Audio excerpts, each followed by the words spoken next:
Okay, this is completely different for me, although I should say it's not totally. Definitely out of the norm for my channel. This here is a Pfaff 1945. I do not claim to be an upholsterer by any stretch. At absolute best, if I'm being generous to myself, I'm a second year apprentice. First year's probably more appropriate. As you can guess, my dad is the upholsterer.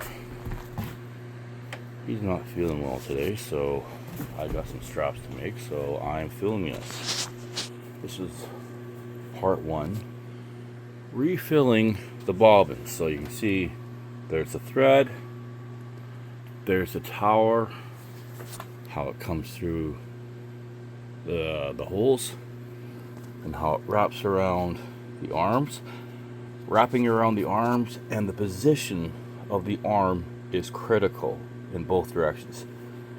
Reason being, it's that wrapping that sets a pre-tension on the cable. If it's not right, it'll either be too loose and won't work, or too tight and won't turn.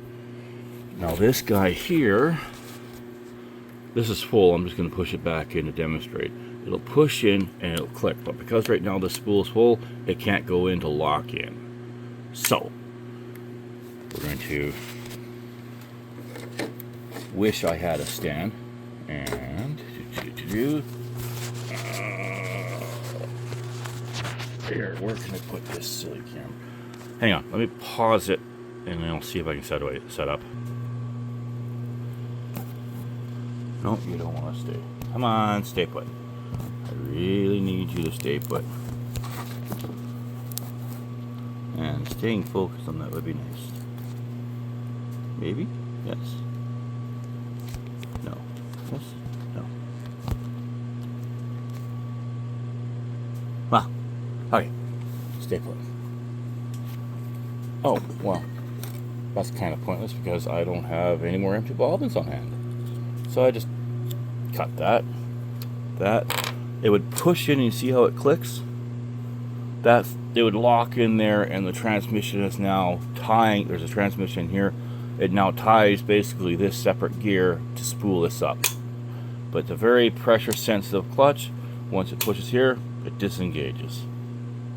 Pretty cool. And when you think of this technology, like this sewing machine is 25 years old, I want to say. That one over there, zoom in, whee, that was too much. Zoom out.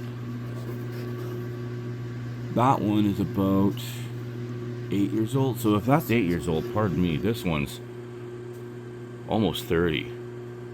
And this guy right here, poor thing buried in junk. As you can tell, it's been sitting here quite a while. This poor old girl is from, well, let's see what it says down here. I'm surprised it doesn't say made in West Germany. So probably right after the breakup west of Germany, or probably the reunification, I should say. This is Dad's original machine from way back in the olden days. But it's nowhere near as advanced because it only has a thread that comes in. The top tower's around here somewhere. It only has a thread that comes in the top. There's no second bobbin down here, whereas these new machines have a second bobbin. And I think that doesn't want to work, but there's just an access port to work on the gears and whatnot. We are talking super fine-tuned precision instrument here to do the simple task of putting thread into material. I can't emphasize how fancy these things are. Now, of course, nowadays they're all bloody computer. And you hear the hum. Let me turn this one off. You can hear the hum. There's an electric motor here, centrifugal clutch here, so I can do this because nothing's in there right now. Yeah. The other one's straight electric drive, but the throttle is, I find the throttle is quite touchy myself, but I guess you learn it and get used to it. yeah, I'm learning how to do this because I gotta make some straps for my snowmobile to put snowshoes on it. Make some shortened ratchet straps so I don't have 10-foot tails on the ratchet straps. Anyway, that was reloading the bobbin, and I'm gonna do a second video when I figure out how, because there's a bunch of really ancient videos on YouTube here. I'm gonna do a second video, if I do it right, of rethreading the lower bobbin down here. You can see this one. I'll go over on the other sheet machine here in a minute, and we're leaving this one set up just to rethread bobbins because the other machine, there's a plastic drive inside here that's failed because he's put millions of miles, I say millions, hundreds of thousands, maybe millions of miles of thread through it, and the gear in here, because there's a metal gear rubs up against a plastic rubber thing bushing so it doesn't damage the rest of the drive line. That in there has failed on the other machine. This one's still pretty good.